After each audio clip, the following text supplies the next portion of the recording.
Hello there, I'm Monica Reinagel, the Nutrition Diva, here with this week's quick and dirty tips for eating well and feeling fabulous. As autumn gets underway here in the Northern Hemisphere, I have 3 tips for transitioning out of summer and into the cooler weather. Now, for our many listeners from the Southern Hemisphere, I realize that it will be several months before you can put these tips into action. But in today's show notes, which are at nutritiondiva.quickanddirtytips.com, I've also included a link to a post on nutrition tips for springtime.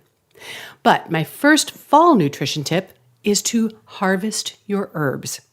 Fresh and dried herbs are a terrific way to add both flavor and nutrition to foods. Herbs tend to have much higher levels of antioxidants and other phytonutrients than other types of vegetables. So even though we tend to eat them in relatively small quantities, herbs can add a lot of nutrition to foods. And if you'd like to know a little bit more about the nutrition properties of herbs, I have another episode dedicated to that topic, and there's a link to that in the show notes. So if you grew fresh herbs in your garden this summer, or you can buy them at your local farmer's market, now is a great time to dry some to use throughout the winter. Herbs like thyme, oregano, marjoram, rosemary, dill, and tarragon all dry very well. Just tie them in small bundles and then hang them upside down in a cool, dark cupboard to dry.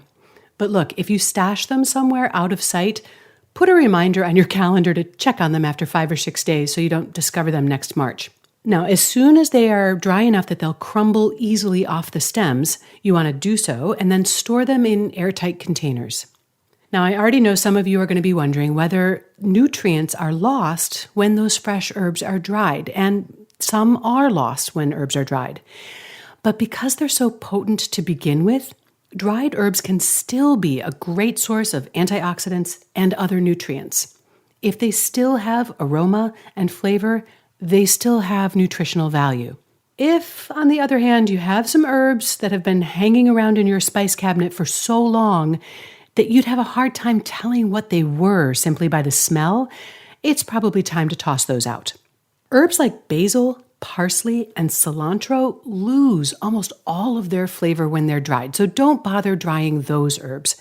For those, your best bet is to blend them up in your blender with a small bit of olive oil into a paste. If you like, you can go ahead and add grated cheese, garlic, and pine nuts or walnuts and make some pesto. But either way, you want to pour that stuff into ice cube trays and freeze it. And then you can pop out those frozen cubes and place them into labeled plastic bags. Over the winter, use these to add a burst of flavor to soups, stews, pastas, and vegetable dishes. Now, if some of your herbs in your garden have already gone to seed, you can harvest the seeds as well and use them either whole or ground. Cilantro seeds, for example, are better known as the spice coriander. And dill and fennel seeds are also highly aromatic and very useful in the kitchen. Fall nutrition tip number 2 is to become a soup ninja.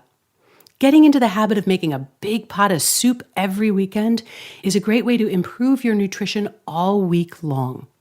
Although they may require several hours to cook, soups usually require very little of your active time. And if you're using a pressure cooker or a slow cooker, they also need very little supervision while they're cooking. So you can be watching the game on TV or outside raking leaves or taking a nap. And then come dinner time, it's ready and waiting. You want to make enough so that you'll have enough leftovers to either take for lunch later this week or to freeze it for the future. You could make a hearty bean soup, a pureed root vegetable or winter squash soup, or an old-fashioned chicken and vegetable or chili. You could literally make a different soup every weekend for the rest of your life and never run out of recipes. And yet, the techniques involved in soup making are really very simple. Once you've mastered a couple of basic formulas, it's just variations on a theme. And if you're curious about how pressure cooking or slow cooking or just cooking in general affects the nutrients in your foods, these are all topics that you'll find in the archives. So why not start your soup habit this weekend? Go ahead and post your photos or any recipes that you'd like to share on the Nutrition Diva Facebook page.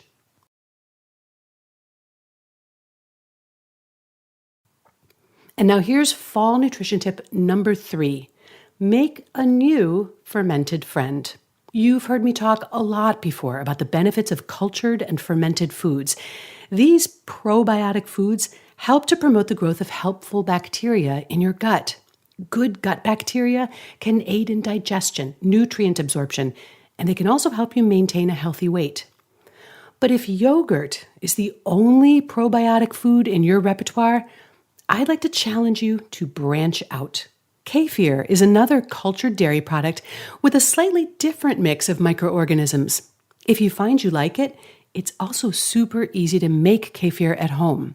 Unlike making yogurt, which requires that you heat and then cool the milk and then hold it at a very specific temperature for several hours, making kefir is as easy as pouring milk over the kefir grains and leaving it on the counter overnight. Now, for those of you who don't do dairy products, there are also lots of fermented foods that are dairy-free. Miso, natto, and tempeh are all made from fermented soybeans. And that means that in addition to the beneficial bacteria they contain, they provide other health benefits that are specific to soy. And you'll find links to episodes on the health benefits of soy, as well as some ideas for ways to use natto and miso in our show notes today. And then there's the wild and wonderful world of fermented vegetables to explore. Unpasteurized, that means not canned, sauerkraut, and traditionally fermented pickles and other vegetables are great options. You'll usually find unpasteurized sauerkraut in the refrigerated section of your grocery. Often it's close to the fresh pork. Now, a good deli should have the kind of old-fashioned fermented pickles I'm talking about here. And with the growing popularity of fermented foods, it's getting easier and easier to find a variety of fermented and traditionally pickled vegetables which contain live and active cultures. Now, if you're lucky enough to live near an Asian grocery store, pick up some spicy kimchi to use as a condiment or a side dish. It also makes a delicious omelet filling. When you're cooking with any fermented food, you do want to keep the heating times as brief as possible so that you avoid killing off all of those beneficial bacteria before you eat them. And then finally, kombucha is a type of fermented tea that has gotten so popular that you'll now find it in virtually every grocery store, convenience store, even roadside rest stops. And this is something that's also possible to make at home. If you catch the fermenting bug, so to speak, the website culturesforhealth.com is a great resource for you. They sell supplies and equipment for fermenting all kinds of foods, along with lots of expert tips, recipes, and other suggestions for ensuring your success. So my 3 fall nutrition tips are to harvest those herbs, become a soup ninja, and to make a new fermented friend. That's it for me this week. If you have a nutrition question, I'd love to hear from you. You can send me an email at nutrition@quickanddirtytips.com or just go to Facebook and search for Nutrition Diva. Thanks for listening and have a great week.